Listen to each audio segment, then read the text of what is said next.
Assalamualaikum warahmatullahi wabarakatuh. Saya Angga Ripana dari kelompok 8 yang akan membahas mengenai materi agunan. Yaitu agunan adalah aset yang berwujud atau tidak berwujud yang diberikan sebagai jaminan pinjaman kepada kreditur. Agunan merupakan jaminan tambahan yang diserahkan oleh debitur kepada bank saat mengajukan pinjaman atau pembiayaan.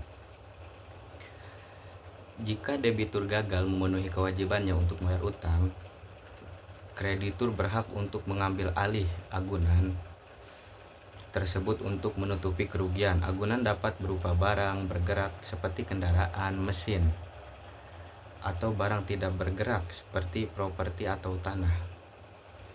Adapun jenis-jenis agunan yaitu agunan fisik, aset berwujud seperti tanah, bangunan, kendaraan, atau peralatan. Kemudian ada agunan keuangan, aset tidak berwujud seperti deposito saham atau obligasi. Kemudian ada agunan personal, jaminan yang diberikan oleh individu seperti garansi pribadi dan pemilik usaha dari pemilik usaha. Kemudian ada fungsi agunan, mengurangi resiko. Agunan memberikan jaminan bagi kreditur bahwa mereka akan mendapatkan kembali sebagian dari pinjaman jika debitur gagal bayar. Kemudian menurunkan suku bunga. Dengan adanya agunan, kreditur mungkin menawarkan suku bunga yang lebih rendah karena risiko yang lebih rendah. Kemudian meningkatkan kemungkinan persetujuan pinjaman. Debitur yang menyediakan agunan memiliki peluang lebih besar untuk mendapatkan persetujuan pinjaman. Kemudian ada proses pemberian agunan. Penilaian aset kreditur. Proses pemberian agunan yaitu ada penilaian aset. Kreditur akan melakukan penilaian untuk menentukan nilai agunan yang akan diberikan. Kemudian ada perjanjian jaminan. Debitur dan kreditur akan membuat perjanjian yang mengatur hak dan kewajiban kedua belah pihak terkait agunan.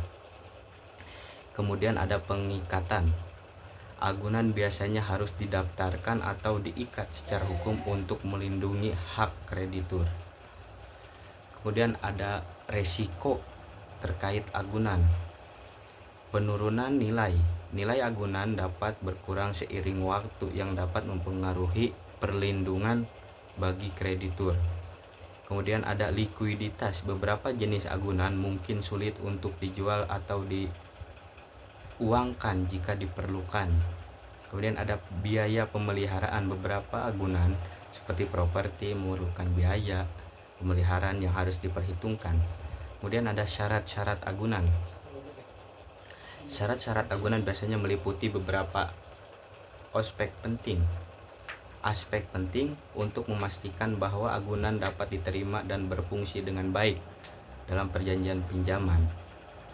Adapun syarat-syarat umum agunan yaitu kepemilikan, nilai yang cukup, likuiditas, kelayakan hukum, keberadaan fisik dan dokumentasi yang lengkap, serta asuransi jika diperlukan.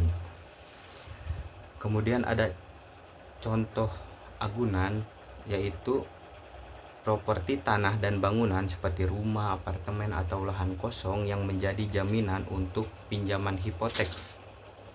Kemudian kendaraan, mobil, truk, atau sepeda motor yang digunakan sebagai agunan atau jaminan untuk pinjaman kendaraan. Kemudian peralatan dan mesin, peralatan industri, mesin berat, atau perangkat keras lainnya yang digunakan oleh bisnis sebagai jaminan pinjaman usaha. Kemudian ada deposito berjangka, simpanan di bank yang tidak dapat dicairkan dalam jangka waktu tertentu sebagai jaminan untuk pinjaman. Saham dan obligasi investasi di pasar saham atau obligasi yang dapat dijadikan agunan untuk pinjaman. Kemudian ada barang berharga seperti emas, perhiasan, atau barang seni yang memiliki nilai tinggi dapat digunakan sebagai agunan atau jaminan. Kemudian ada hak atas piutang. Piutang usaha atau hak tagih yang dimiliki debitur dapat dijadikan agunan. Contoh agunan dari jaminan yaitu agunan bergerak seperti kendaraan bermotor, itu masuknya ke dalam agunan bergerak atau jaminan bergerak yang bisa dipakai. Kemudian ada agunan tidak bergerak seperti ruko, gedung. Nah, itu tidak bisa dipakai, masuknya agunan tidak bergerak. Kemudian ada agunan tidak berwujud seperti surat berharga, obligasi atau deposito, dan hak kekayaan intelektual misalnya merek dagang, hak cipta, brand. Nah, itu masuknya agunan tidak berwujud. Kemudian ada jaminan kredit kebendaan seperti resi gudang, letter of credit atau LC, garansi bank, surat berharga dan saham, billet deposit, mesin kendaraan bermotor. Perbedaan pinjaman dengan agunan dan tanpa agunan, yang dimana perbedaannya dari segi jaminan. Seperti namanya, pinjaman dengan agunan mewajibkan nasabah untuk mengajukan barang sebagai jaminan. Suku bunga dan waktu pinjaman dengan agunan memiliki suku bunga yang lebih kecil sehingga banyak dipilih oleh masyarakat walaupun harus menyerahkan jaminan. Berbeda dengan hal tersebut, suku bunga pinjaman tanpa jaminan relatif lebih besar.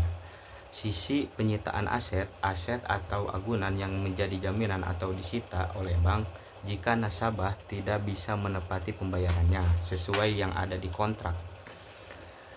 Kemudian ada pencairan dana. Waktu pencairan dana dari pinjaman dengan agunan lebih lama karena banyak proses yang harus dilakukan oleh bank, seperti memeriksa barang agunan, sedangkan pinjaman tanpa jaminan memakan waktu yang lebih singkat, cocok bagi kita yang membutuhkan dana darurat ini. Itu. Terima kasih, mungkin materi mengenai agunan itu cukup. Terima kasih. Assalamualaikum warahmatullahi wabarakatuh.